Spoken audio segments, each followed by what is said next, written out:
Longtime viewers of the channel know that I love collecting instruments. And while I do have a lot of commonplace things like guitars and pianos, I also love finding really niche and obscure instruments. It's so much fun learning how they work and discovering the history of how they came to be. Some of my favorite and best performing videos on this channel have been about these instruments. But today I want to talk about the weirdest instrument that I own. It's so weird, it's not even an instrument. But it is. You'll have to stick around to see what I mean. Before we get into it, make sure to give this video a like, leave a comment, and share it with somebody who should definitely go out and buy this instrument. Every interaction helps to grow the channel and get my content seen by more people. Alright, here we go.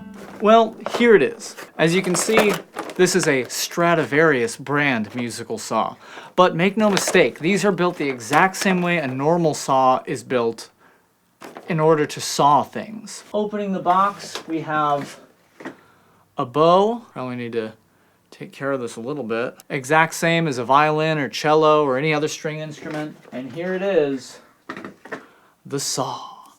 Now the main difference is you don't have the spiky bits on the end of this one, right? Probably too many HR complaints from fingerless customers. Wait a minute. It does have the spikes on it. You can cut down wood with this. Let's go. I thought I was only getting half of it. Gosh, it seems so dangerous.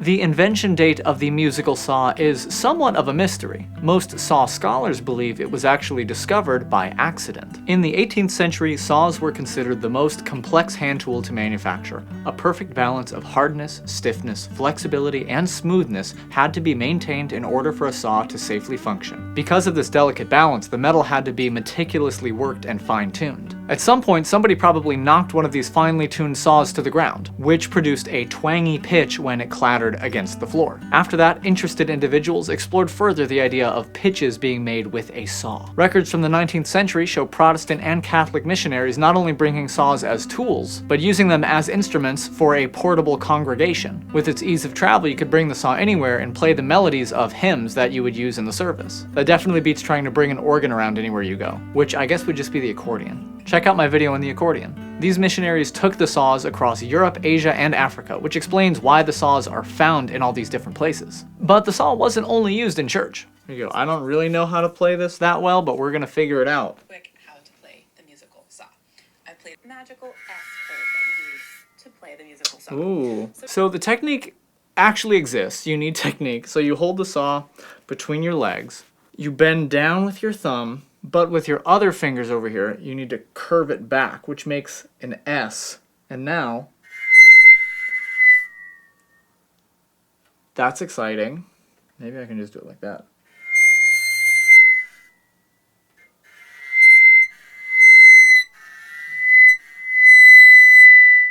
That's crazy.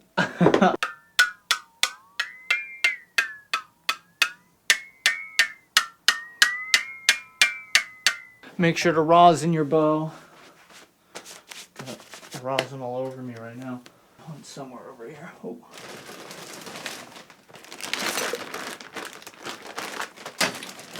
Always have some rosin.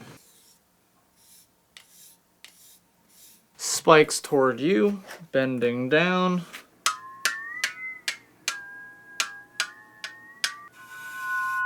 Oh.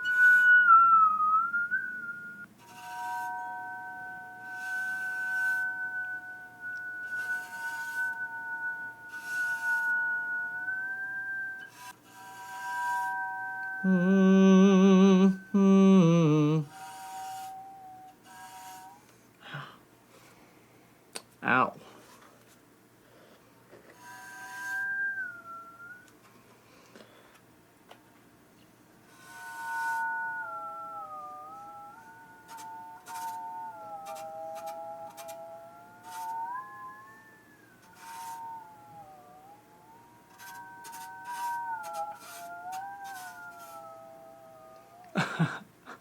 That was sort of Marietta Little Lamb. Due to the advancements of steel foundries and the mass production of hand saws, they were readily available for playing in the home. The Appalachian Mountain Range was a specific spot where the saw found a lot of welcome. The bluegrass mountain music like fiddle tunes were pretty easy to learn on the saw, making it a commonplace instrument in the area. And again, the saw served multiple purposes. You could play some tunes around a campfire, take a break and chop down some firewood, then get back to playing. In 1919, the first professional musical saw manufacturer, Clarence Musil, started building saws specifically for the purpose of playing. He experimented with the metal's thickness and flexibility. Still kept the teeth though. The saw went on to be a hit in vaudeville shows and slowly faded out as more and more instruments of the time were invented, like the flexotone. Finally, many saw factories had to shut down during the Great Depression and the steel shortage during World War II. There was a revival of saw interest in the 1950s, with the instrument being used in skiffle music, a genre specifically calling for simple instruments like the saw and the washboard. And saw festivals are still happening around the world today. Don't mind me, just gonna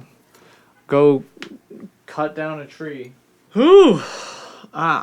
It's a real workout for this hand. My back feels it. I've got rosin all over me. It's great. I saw in the video you can get vibrato.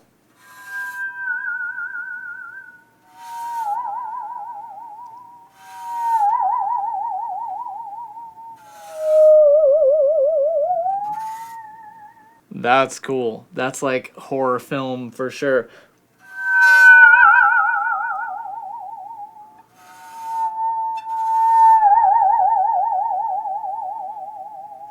Ooh, ow, my thumb. Just like other string instruments, the vibrato makes you sound better. So do that as early as possible. What should I play? I think we should just keep trying for Mary Had a Little Lamb, honestly.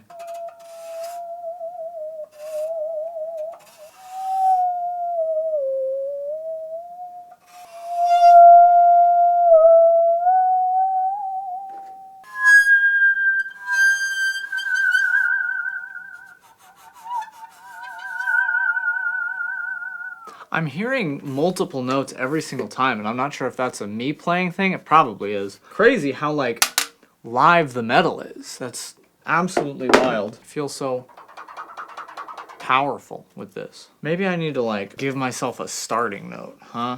Sure.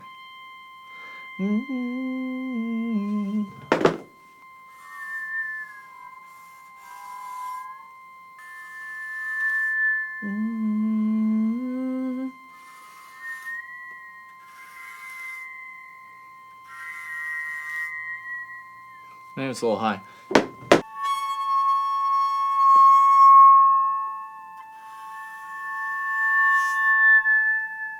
There's just so many other pitches happening all the time.